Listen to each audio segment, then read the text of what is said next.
Hey friends, it's Jeannie, and today I'm sharing 2 lanterns I made using Trinity Stamp's new mini lantern die set. Although this looks intimidating, it's actually really easy to put together once you get the hang of it, and I'm sharing all the pieces that you need to die cut, and the only ones you need multiples of is the border die and the decorative floral element. I chose thinner cardstock for the lantern because it just works much better since it's more flexible. For my paper, I actually used 65 pounds, and the thinner the better. For the lantern, I chose the colors red and gold because I'm creating these for decoration in advance of Chinese New Year. And if you didn't know, Chinese New Year falls on January 22nd this year, and red and gold are customary colors used in most decor. Of course, you can use any color you want, and it works for any occasion for decoration. So I had stamped and heat embossed the Brushstroke bunnies on the solid panel, and there'll be a subtle element on my first lantern. For the striped panel, there are embossed lines on the top and bottom, and the 4 holes at the top indicate the top of the lantern, and those will be used to run string through them to hang this lantern. So once I'm done folding this a few times, I'm actually going to bend the paper because we'll be curving it into a half circle shape. On the solid panel, there is an embossed line on the side, but I chose not to fold it because I want to keep as circular a shape as possible, but it indicates where you need to add tape. You'll also add double-sided adhesive on the top and bottom. I do recommend double-sided adhesive over liquid glue. I just find it a lot easier to work with for this specific die, and there are embossed lines on the striped panel where you can put the double-sided adhesive, but I just put on the solid panel because that's where it goes anyway. And you'll see that I am using my MISTI to help me line this up, but by my second lantern, I actually decided that it's easier without it. And I will say that with this lantern, there are different ways of putting it together, and the other team members on Trinity Stamps has other videos on the YouTube channel for this specific die, and we've put it together in different ways, but it comes out the same. So once you have the panel adhered, I will pull the 2 ends of the lantern together into the middle, and then you'll create that circular tube. As you can see, I'm struggling a little bit with this, and I am using 65-pound cardstock, so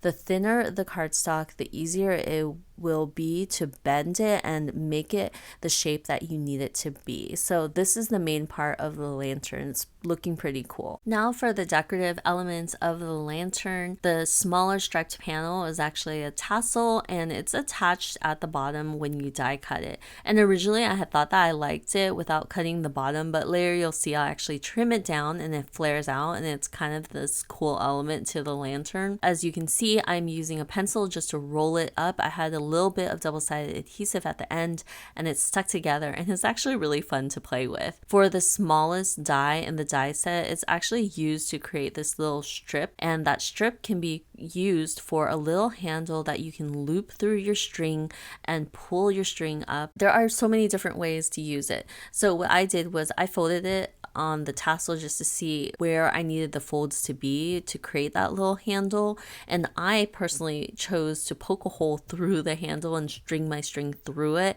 which works as well. And I have double-sided adhesive on each of the sides, and I will remove it and insert it into the tassel and kind of squish it to make sure that it's adhered to the inside of the tassel.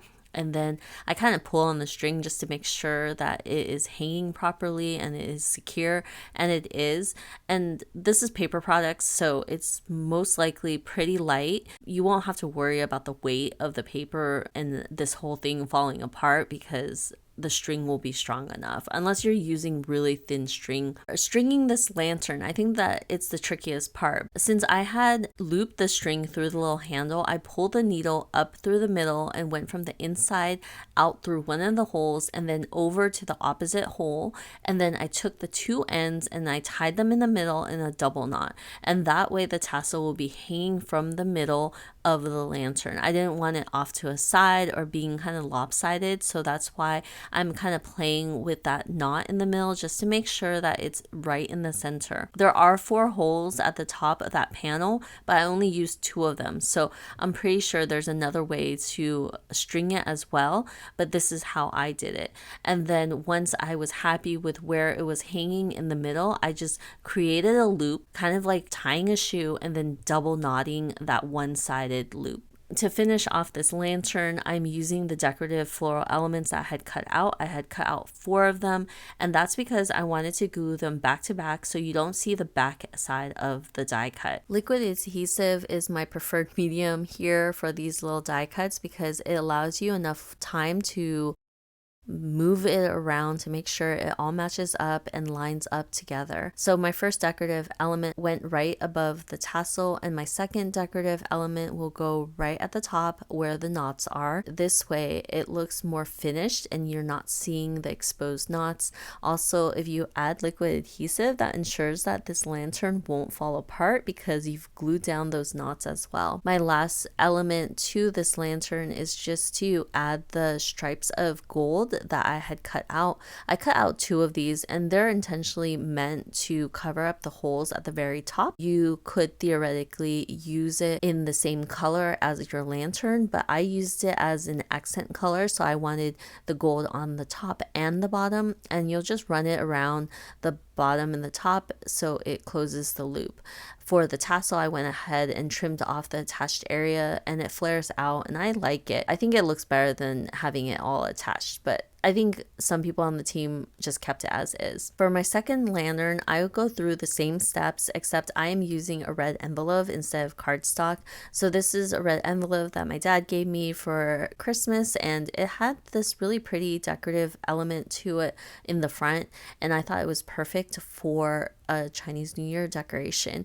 So I took that and die cut it out, and the only thing was that there are already folds in this envelope, so I had to be sure that the folds were correct as I was folding it down. So I didn't want to use the old folds of the envelopes, and I actually wanted to use the embossed folds of the die. I was just a little bit slower with this portion of it, but once I had it, it worked out. It lines up. So I was glad because it was just so pretty, especially with all that gold on there. For the other elements, I just used my regular cardstock. For the red envelope portion for the half circle, it worked really well because it was a little bit more flexible since it was thinner, and it was a lot easier to line up. I do find that matching up the ends helped. So I matched up one corner, and then I matched up the other corner, and then I used my hands to pinch close the middle area, and it just worked a lot easier. Or maybe because it was my second go around with this lantern,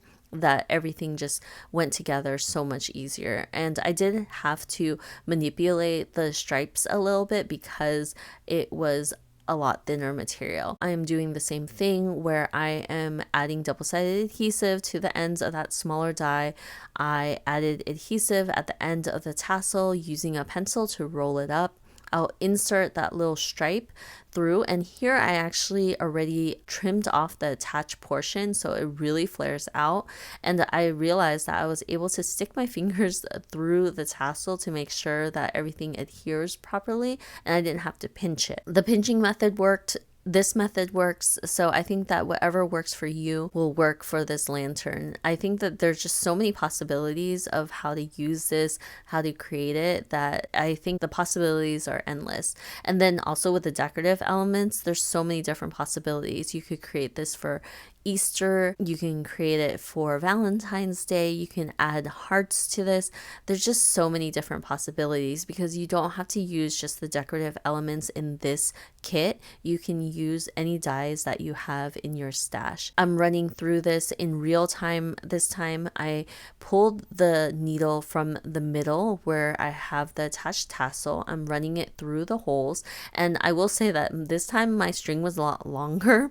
And then I ran it over to the next hole that is across the way, and then I'm running my string against it, and then I will be knotting it in the middle with the tassel, so both ends of it. So the top end and then the bottom end. And with the tassel it was a little bit harder because I already had trimmed it down, so all the pieces kept getting stuck in there, but I was able to do this fairly quickly.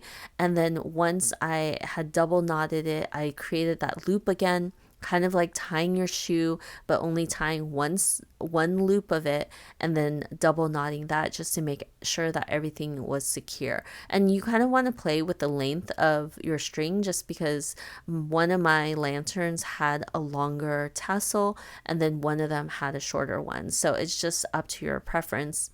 And I'm doing the same thing where I'm using the decorative elements to cover up the knot. I'll also add the top and bottom stripes for the accents on the lantern, and it is done. I hope you enjoyed this video and the second run through. It was so fun putting it together, and there are just so many possibilities. Thank you for joining me, and I will see you guys next time with another one. Bye!